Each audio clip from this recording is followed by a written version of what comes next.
Apa kabar semuanya? Baik. Alhamdulillah. Baiklah, pada hari yang berbahagia ini kita mengawali pembelajaran kita. Baiklah, kita absen dulu ya. Alia Nazila. Hadir. Eka Nurjana. Hadir. Bagus. Farhanita. Hadir. Yang lain hadir semua kan? Hadir. Alhamdulillah. Baiklah, pada hari yang berbahagia ini kita mengawali pembelajaran kita dengan membaca doa. Salah seorang dari teman kita untuk memimpin doa. Ya, silakan. Bismillahirrahmanirrahim. Rabbi zidni ilman warzuqni fahman. Amin. Kemudian kita memasuki dalam materi kita pada hari ini, yaitu sifat-sifat Allah Subhanahu wa Ta'ala. Dan sebelumnya kita juga telah mempelajari tentang beriman kepada Allah Subhanahu wa Ta'ala. Jadi pengertian daripada beriman, mengimani dengan sungguh-sungguh bahwa benar-benar tidak ada Tuhan illallah, terkecuali Allah Subhanahu wa Ta'ala. Jadi pada hari yang berbahagia ini kita melanjutkan dengan tentang sifat Allah Subhanahu wa Ta'ala. Sekarang ada satu pertanyaan. Adakah yang tahu siapa yang telah menjadikan alam ini? Jawab, pertanyaan, jawab. Jawab. Allah Subhanahu wa Ta'ala.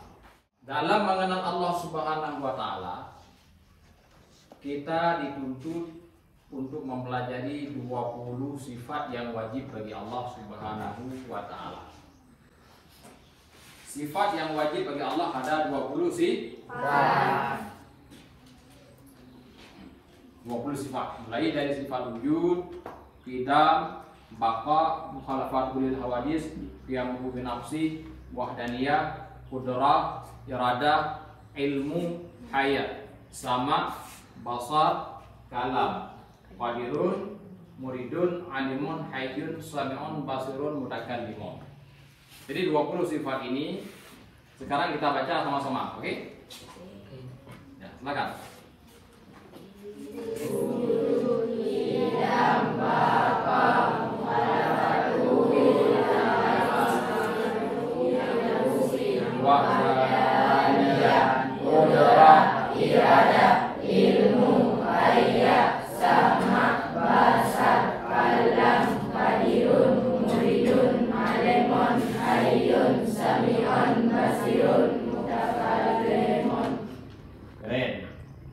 Bagus ya. Kemudian kita melihat selanjutnya bahwa 20 sifat ini terbagi kepada 4 bahagian.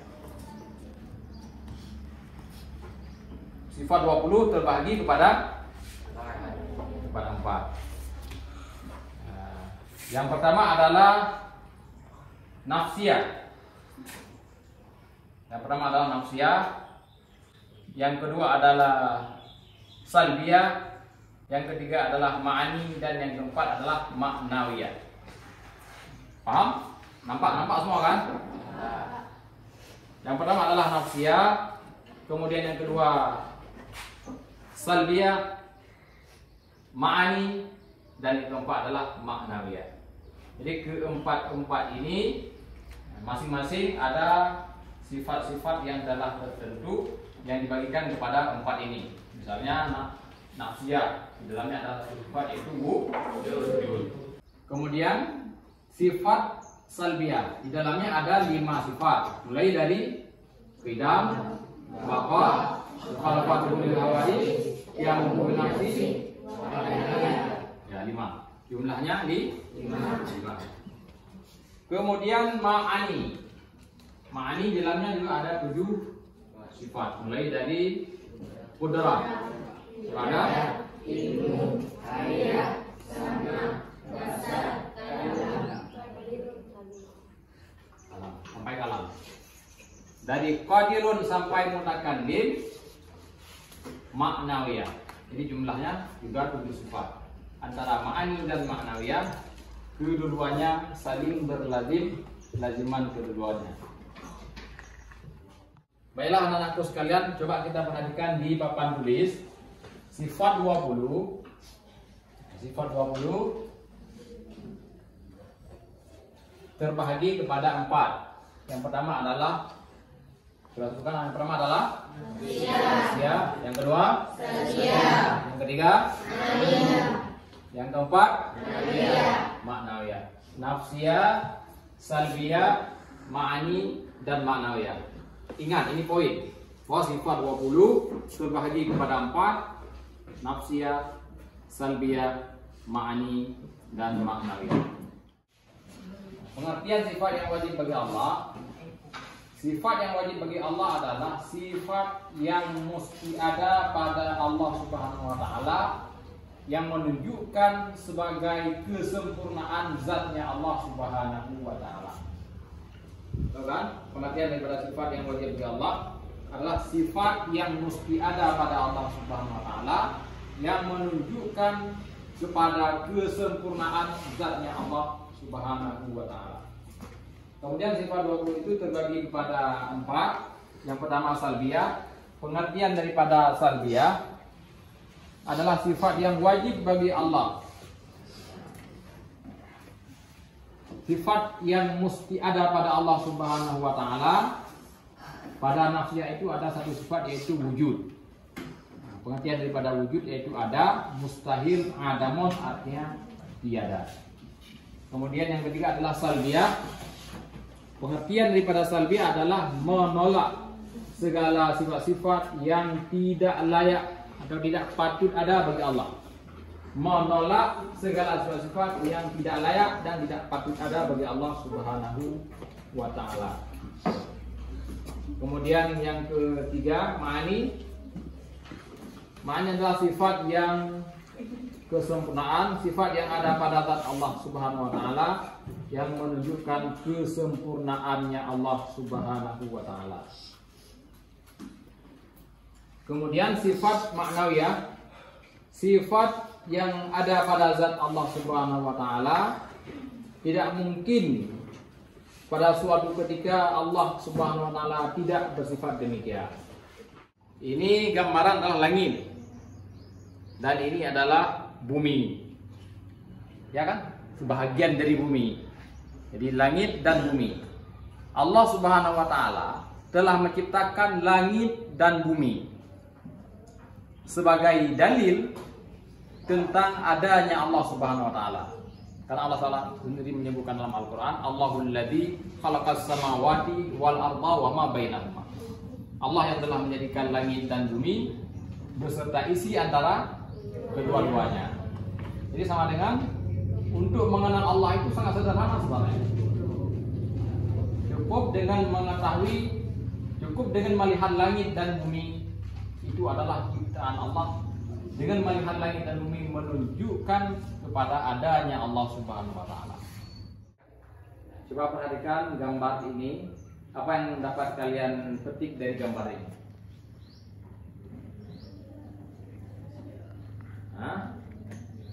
Ini adalah pohon unik di hutan belantara Sydney, Australia.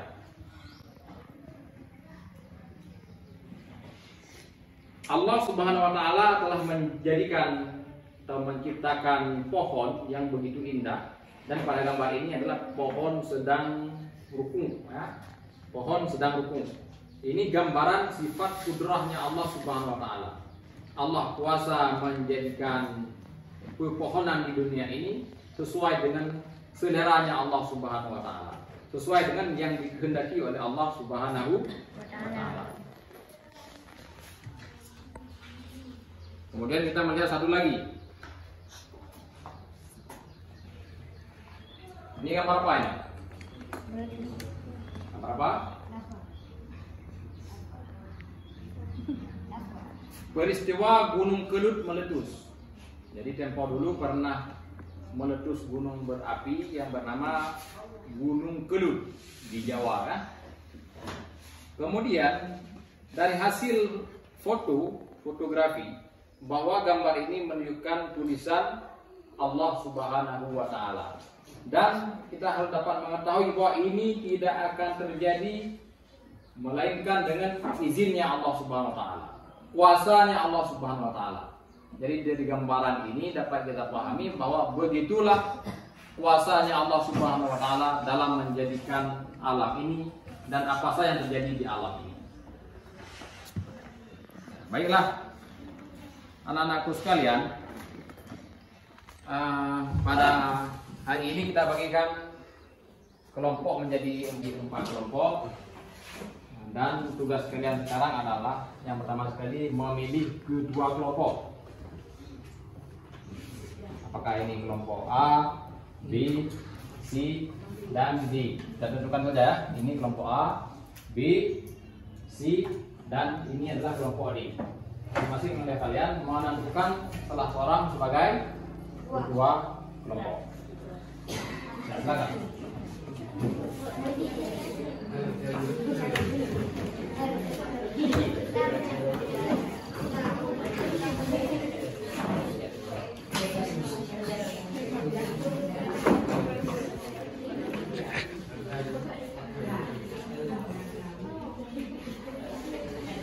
Ini coba perhatikan dulu. Ini adalah lembar kerja yang wajib kalian kerjakan di dalam beberapa menit ke depan. Yang di dalamnya terdapat 3 soal. 3 soal. Yang pertama sekali jelaskan pengertian beriman terhadap sifat wajib bagi Allah. Yang kedua, ada berapa klasifikasi sifat wajib bagi Allah, termasuk dengan sifat-sifatnya. Sebutkan termasuk dengan sifatnya. Kemudian jelaskan mengapa manusia wajib mengimani sifat wajib bagi Allah. Dan soal yang keempat, sebutkan perilaku-perilaku yang mencerminkan seseorang beriman terhadap sifat wajib bagi Allah. Ya, simak kerja.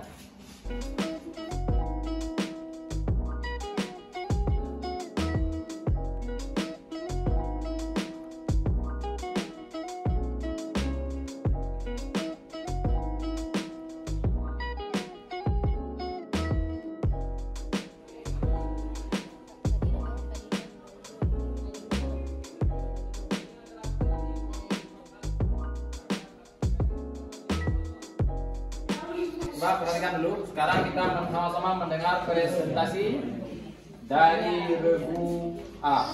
Kelompok A. Silakan. Assalamualaikum warahmatullahi wabarakatuh. Assalamualaikum warahmatullahi wabarakatuh.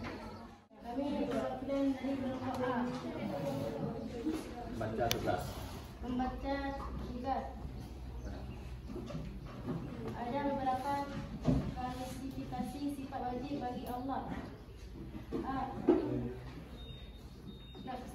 Nafsiyah wujud, salbiyah idam baqa, khalaqatul hawadis yamu nafsi bidawariyah, ma'ani qadarah irada ilmu hayya sama rasa kalam ma'anawiyah walidun wujud hakimun wujud sama kasirun takalimun. Kita jelaskan mengapa manusia wajib mengimani sifat-sifat wajib bagi Allah, karena hal itu merupakan perlu diketahui dan dalam mengesahkan Allah. Sebutkan perilaku yang mencerminkan seorang beriman terhadap sifat Allah bagi Allah. Takwa kepada Allah, tidak bermaksiat, tunduk dan patuh bagi hanya kepada Allah. Tolong menolong. Assalamualaikum warahmatullahi wabarakatuh. Waalaikumsalam warahmatullahi wabarakatuh. Saya perwakilan kelompok C.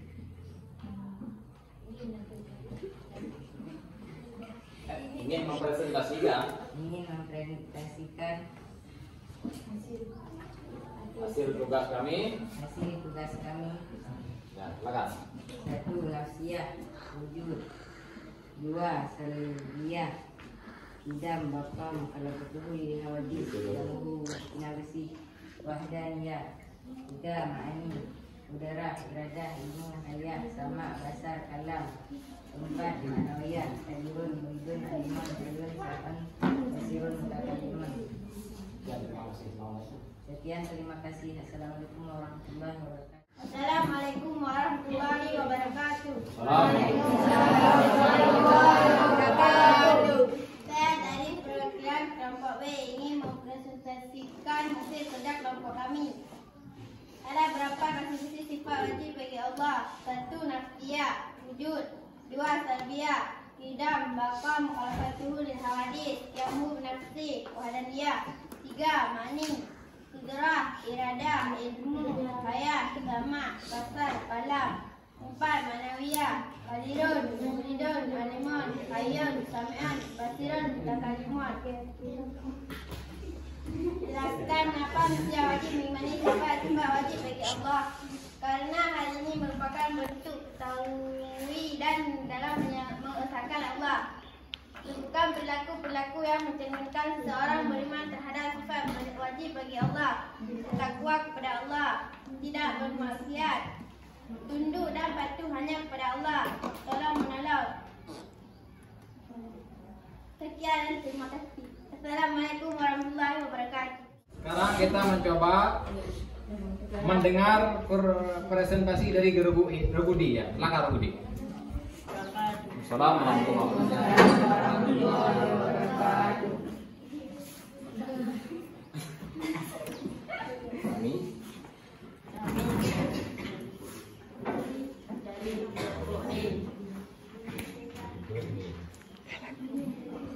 Presentasikan kepada kami.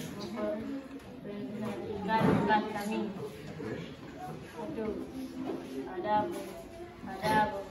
Ada beberapa kualifikasi sifat wajib bagi Allah. Menyebutkan al-maklum dengan sifatnya. 1. Nafsiyah, wujud. 2. Salbiyah, qidam, baqa, mukhalafatuhu lil hawadis, yamu. Kesimpulan daripada materi kita pada pembelajaran kali ini adalah pengertian daripada sifat Allah Subhanahu wa taala. Sifat Allah adalah sifat yang mesti ada pada Allah Subhanahu wa taala dan wajib bagi setiap mukallaf untuk mengetahui bahwa Allah Subhanahu wa taala bersifat dengan 20 sifat. Kemudian sifat 20 itu terbagi kepada 4, nafsiyah, salbiyah, ma'ani, dan ma'nawiyah. Pada nafsiyah ada 1 sifat yaitu wujud. Pada salbiyah ada 5 sifat, qidam, baqa, mukhalafatuhu lil hawadis, qiyam bi nafsi, wahdaniyah. Dan pada ma'ani ada 7 sifat, mulai dari qudrah, iradah, ilmu, hayat, sama, basar, kalam. Dan pada ma'nawiyah ada 7 sifat, mulai dari qadirun atau qadiran, muridan, aliman, hayyan, sami'an, basiran, mutakalliman. Baiklah anak-anakku sekalian,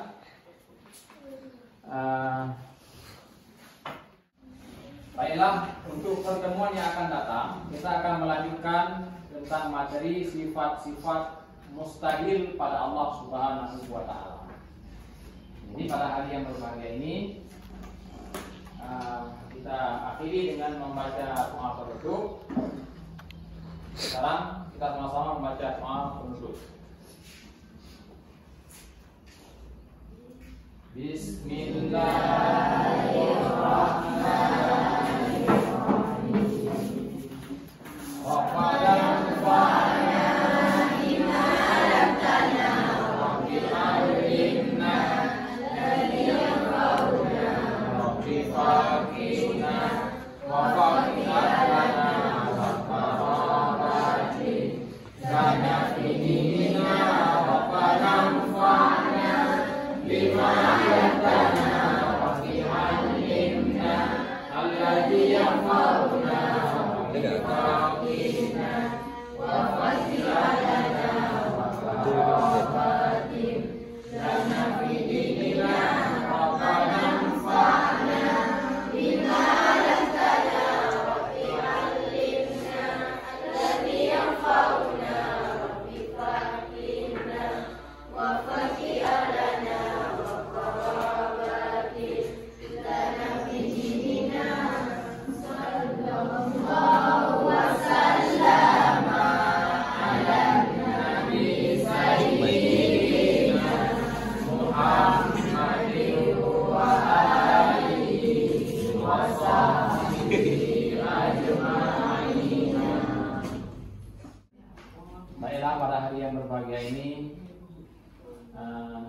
akhiri pertemuan kita pada hari yang berbahagia ini dengan mengucapkan alhamdulillahirabbil alamin. Mudah-mudahan ilmu yang kita pelajari pada hari yang berbahagia ini diberikan keberkahan oleh Allah Subhanahu wa taala. Dan saya mengakhiri dengan kalimat usikum wa iyaya bitaqwallah. Wassalamualaikum warahmatullahi wabarakatuh.